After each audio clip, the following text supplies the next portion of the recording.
මග පෙන්වුවා ඔබේ මතකය රැගෙනම නොදන්නා හදක් ඇයි හුරු පුරුදු ඇස් දෙකේ කඳුළු කියන කතා දුර අතීතේ හඬක් වගේ ඔබ මගේ ළඟට ආවා වල්ගා තරුවක් අහස හරහා අපේ ඉරණම ලියලා ගියා කාලය වෙනස් වුණත් අදත් හදවත් දෙකක් එකම තැන නම වෙනස් වුණත් හදවත දන්නවා ඔබ කවුද කියලා නිහඬව සංසාරේ පුරා සෙවුවෙරුව අද මගේ ඉන්දිරියේ හමුවෙමු නැවත නැවතත් කාලය බිඳී ගියත් අතීතයයි අනාගතයයි අතරේ අපේ ආදරේ ජීවත් වේ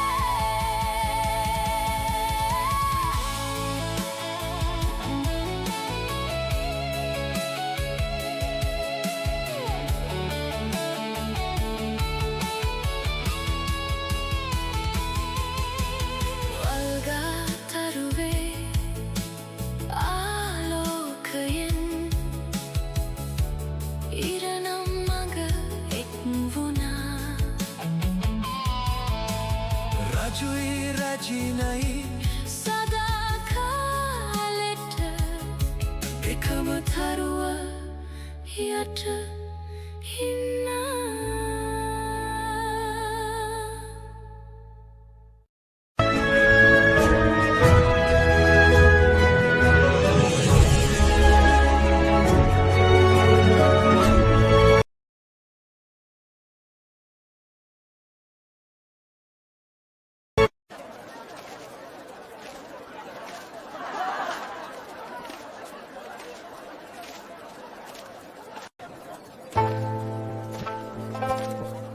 කුමක්ද ඔබට අවශ්‍ය?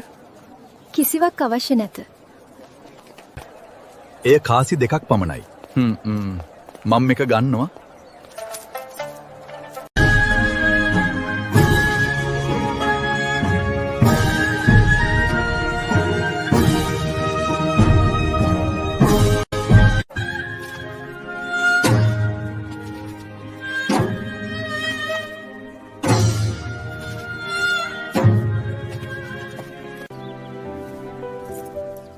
ඔබ මේ මා වෙනුවෙන් මිලදී ගත්තද?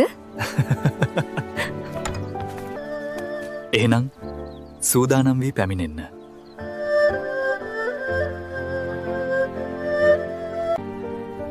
රජනියනි, වස්ත්‍ර සූදානම්.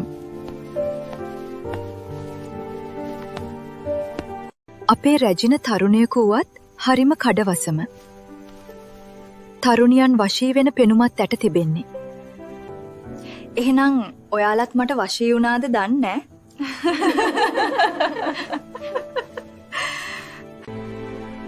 රජතුමනි, සෙන්පති පැමිණ සිටිනවා.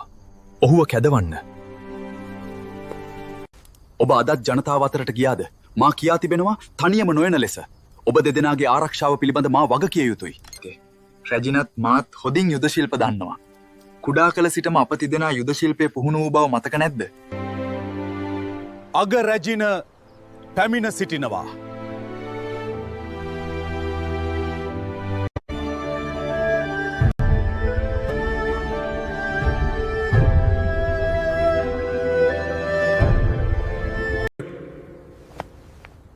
රජතුමනි,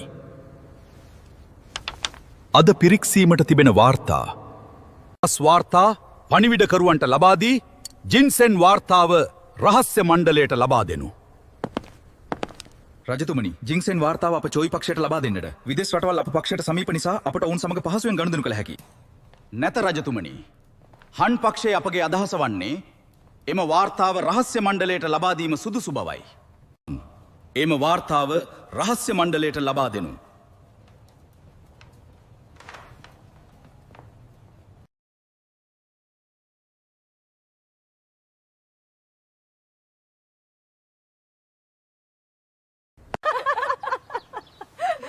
ඔහු මා යන විට දිව ගියා.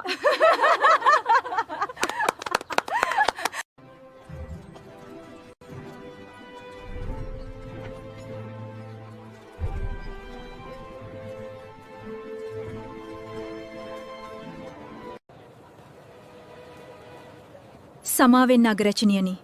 අප කළ වරදට නැවත මෙසේ උස්හඩින් සිනාසීම සිදු නොකළ යුතුයි.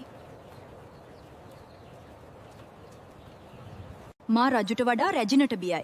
ඊය රාජ්‍යයේ යහපත්ම කාන්තාව නමුත් ඇය තරහගත් විට කිසිවෙකුටත් නිවිය නොහැකි ගිනි සිලුවකි. එය ඇත්ත. ඇය රජු හා සෙම්පති සමග යුද පිටියටත් යනවා. ඇගේ කෝපය පාලනය කළ හැක්කේ රජුට පමණයි.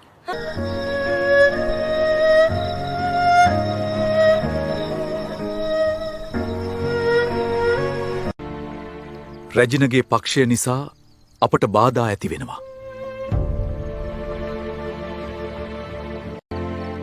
ඔබව උපබිසව කරේ රජුගෙන් උරුමක්කරුවෙකු ලබා ගැනීමටයි.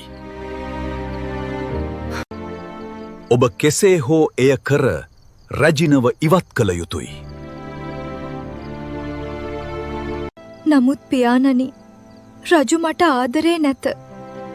ඔගේ ආදරේ සැමදා රැජිනට පමණයි. මා කැමති නෑ ඔහුන් අතරට යන්න.